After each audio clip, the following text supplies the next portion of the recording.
Nang ilabas ni ex-Ako Bicol Party List Representative Zaldico ang isa sa kanyang bombshell statements patungkol sa flood control scandal.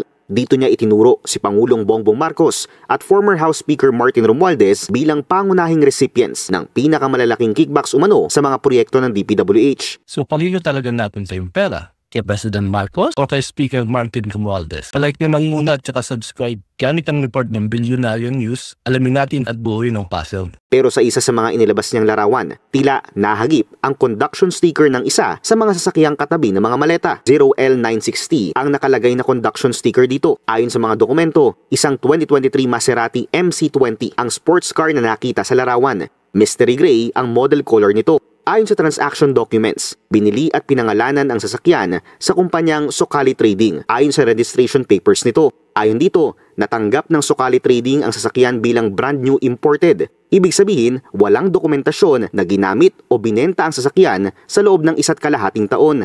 Ang katakataka, kung titingnan ng date sa larawang inilabas ni Ko, November 29, 2024, ang umano'y delivery ng mga maleta sa nasabing bahay kung saan nahagip ang sasakyan. Halos isang buwan bago na ibenta ang nasabing sasakyan sa Socali Trading base sa registration papers. So lumalabas ang nag-import ng kotse na ito ay ang may-ari ng bahay.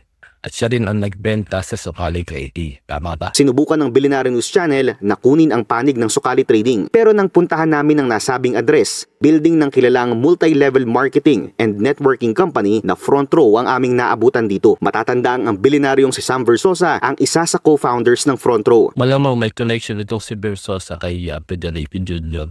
May-ari ng Socali. At siya rin ang presidente ng Modena Motorsports Incorporated, ang tanging authorized Maserati distributor sa buong bansa. So dapat sa Modena Motorsports binili ng Socali, di ba? Pero ang nasa dokumento, ang Brilliance Auto Corporation Philippines ang nakalagay doon, hindi ang Modena. Medyo magulo, linawin natin. So ang nag-import ng Maserati MC20 ay ang Brilliance Auto Corporation.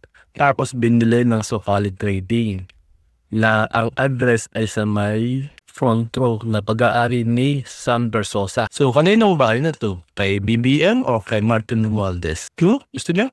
$500 million po pinamigay.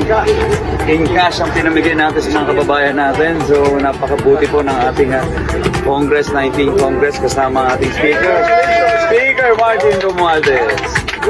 At dahil sa video nito, nawala sa eksena si BBM, ang natira is si Martin Romualdez. Okay na lang gumawa ng conclusion kung kanino yung bahay ha. Speaker Martin Romualdez.